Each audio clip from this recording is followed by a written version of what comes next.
جمال mention آج رات میں ہی دن کا سماں پیش کر رہا تھا۔ رانا جمال کی بیٹی آج 17 سال کی ہو گئی تھی تو آج پارٹی آرگنائز کی گئی تھی۔ جمال کی اپنی بیٹی میں جان بستی تھی۔ وہ پچھلے کتنے سالوں سے ملک سے باہر رہی تھی کیونکہ رانا جمال کے آس پاس اس کے بہت سارے دشمن تھے، مگر کچھ مہینوں پہلے ہی وہ پاکستان آئی تھی تو اس کی کافی عرصے کے بعد سالگرہ منائی جا رہی تھی۔ سارے مہمان آ چکے تھے۔ کچھ ہی دیر میں وہ تیار ہو کر سیڑھیاں اترتی نیچے آئی تو اس کے حسن سے سب کی آنکھیں چندھیا گئی تھیں۔ وہ پورے اعتماد انداز میں چلتی ہوئی آ کر ٹیبل کے پاس کھڑی ہوئی جہاں پہ بڑا سا کیک رکھا گیا تھا۔ اس سے پہلے کہ وہ اس کیک کو کٹ کرتی کہ اچانک سے ٹیبل کے پاس آگ بھڑک اٹھی تھی جو کہ اس کی میکسی کے نچلے حصے پر لگی تھی۔ اس کے دل خراش چیخوں سے لان گونج اٹھا۔ شہروز نے جلدی سے پاس پڑے ہوئے جگ کو اٹھا کر اس کی میکسی پر انڈیل دیا۔ آپ ٹھیک ہے میم؟ اس نے کہتے ہوئے ایک دم سے اسے کھینچ کر ایک سائڈ کی اور فضا میں گولی کی آواز سنائی دی۔ ساتھ ہی شہروز کراہتا ہوا اپنے بازو تھامتا اپنے ہولسٹر سے پسٹل نکال کر گولی چلانے والے پہ فائر کر چکا تھا، مگر گولی اس سے لگنے کی بجائے درخت پہ لگی اور دیوار پھلانگ کر بھاگ گیا۔ وہ اپنے بازو سے نکلتے خون کو اگنور کرتا پھرتی سے گیٹ کی جانب لپکا، مگر اس کے پہنچنے سے پہلے ہی وہ شخص اپنی بائک سٹارٹ کر کے وہاں سے بھاگ نکلا تھا۔ وہ اندر داخل ہوا تو رانا جمال اپنی بیٹی کو کام ڈاؤن کر رہا تھا اور وہ خوف سے کانپ رہی تھی۔ آئی تھنک ہمیں پارٹی اوور کر دینی چاہیے، اس وقت میم کی سیکیورٹی سے بڑھ کر کچھ بھی نہیں ہے، شہروز نے پاس آ کر سنجیدگی سے کہا۔ تم ٹھیک کہہ رہے ہو شہروز، میں اپنی گڑیا کو لے کر اندر جاتا ہوں، تم سارے مہمانوں سے معذرت کر کے مجھ سے آ کر لائبریری میں ملو، رانا جمال نے کہا اور پھر رمائزہ کو اپنے باہوں کے حصار میں لیے اندر کی جانب بڑھ گئے۔ شہروز نے سب مہمانوں سے معذرت کی اور ملازمین کو کام پر لگا کر وہ لائبریری میں آ گیا۔ وہ اندر داخل ہو کر مؤدبانہ انداز میں ایک سائڈ پر کھڑا رانا جمال کے بولنے کا انتظار کر رہا تھا، جو کہ وہاں رکھی چیئر پر بیٹھے سگار ہاتھ میں دبائے کسی گہری سوچ میں گم تھے۔ سر، آپ نے کوئی بات کرنی تھی؟ اس کے لہجے میں ابھی بھی نرمی اور ادب تھا۔ ہاں، بیٹھو شہروز، وہ چونک کر ہوش میں آیا اور اسے اپنے سامنے چیئر پر بیٹھنے کا کہا۔ شہروز چپ چاپ ان کے سامنے بیٹھ گیا۔ تمہارے والد منشی کرم دین، اس نے میرے ابا اجداد کی بڑی خدمت کی ہے، اور اب تم اپنی پولیس کی اتنی بڑی پوسٹ کو چھوڑ کر میری بیٹی کی خاطر اس کے باڈی گارڈ بنے ہو۔ میں اس پر جتنا بھی تمہارا مشکور ہوں کم ہے۔ کوئی بھی انسان کسی کے لیے اتنا نہیں کرتا۔ تم اپنی ساری آسائشیں چھوڑ کر یہاں پر موجود ہو۔ رانا جمال بولتے بولتے رکے۔ اس طرح بات مت کیجیے، آج میں جو بھی ہوں آپ کی وجہ سے ہوں۔ اللہ کے بعد آپ میرے وہ محسن ہیں جنہوں نے مجھے اس مقام پر پہنچایا۔ آج میں ایک ایس پی کے عہدے پر صرف اور صرف اللہ کے بعد آپ کی وجہ سے ہوں، تو میں آپ کے لیے جان بھی قربان کر سکتا ہوں۔ تو یہ نوکری کیا چیز ہے؟ وہ سچے دل سے بولا تو رانا جمال مسکرا دیے۔ تمہاری اسی وفاداری کے چلتے میں نے ایک فیصلہ لیا ہے، اپنی بیٹی کی حفاظت کی خاطر اسے تمہارے نکاح میں دینا چاہتا ہوں، مگر تب تک جب تک میری بیٹی چاہے گی، اور اس شرط کے ساتھ کہ تمہاری شادی اسے صرف ایک پیپر میرج ہوگی اور اس کے علاوہ کچھ نہیں۔ 20 سال کی ہونے کے بعد وہ اپنے لیے کوئی بھی اچھا لڑکا چن کر اسے شادی کر سکتی ہے، تم اس سے یہ حق نہیں چھینو گی۔ رانا جمال اپنی بات رکھتے ہوئے اس کی طرف دیکھنے لگے جو کہ بے یقینی سے انہیں دیکھ رہا تھا۔ میں میڈم کی حفاظت ویسے بھی کر سکتا ہوں، وہ میرے گھر میں ویسے بھی رہ سکتی ہے، اور آپ فکر نہیں کیجیے، ان پر آنچ بھی نہیں آنے دوں گا۔ وہ جلدی سے بولا، نہیں، یہ ممکن نہیں ہے، میں اس طرح اسے نہیں تمہارے پاس وہاں چھوڑ سکتا، کب کیا ہو جائے کچھ نہیں پتا۔ میں ساری دنیا کے سامنے اسے تمہاری بیوی بنا کر بھیجنا چاہتا ہوں، تاکہ میرے اس دشمن کو بھی پتا چل جائے کہ وہ اب شادی شدہ ہے۔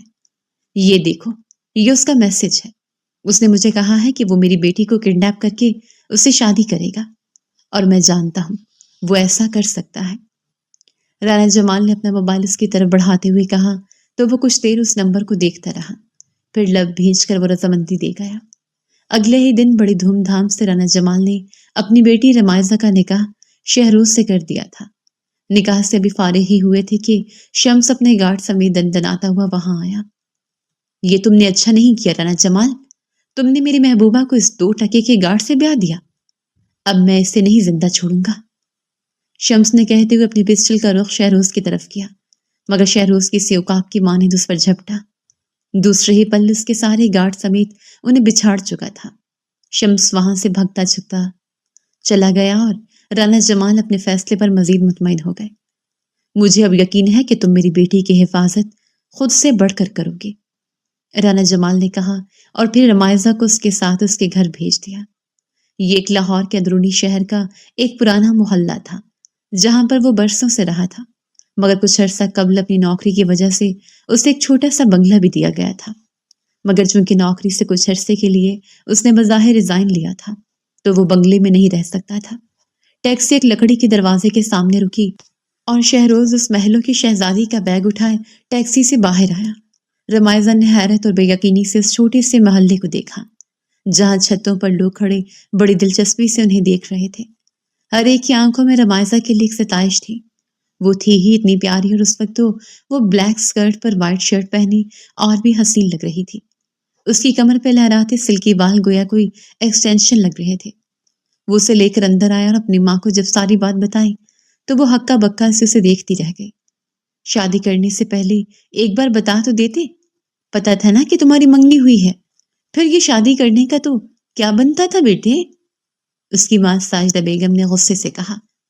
میں جانتا ہوں کہ میں نے آپ کو انفارم نہیں کیا، لیکن میں کیا کر سکتا ہوں، مجھے کرنا پڑا، اور یہ شادی کوئی اصلی شادی تھوڑی ہے، کچھ عرصے تک بھی ختم ہو جائے گی اور آپ جہاں کہیں گی وہی شادی کر لوں گا۔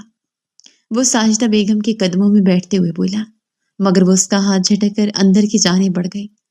مگر اس کی دونوں بہنیں خدیجہ اور آمنہ رمائزہ کے دائیں بائیں کھڑی اسے چھو چھو کر دیکھ رہی تھیں۔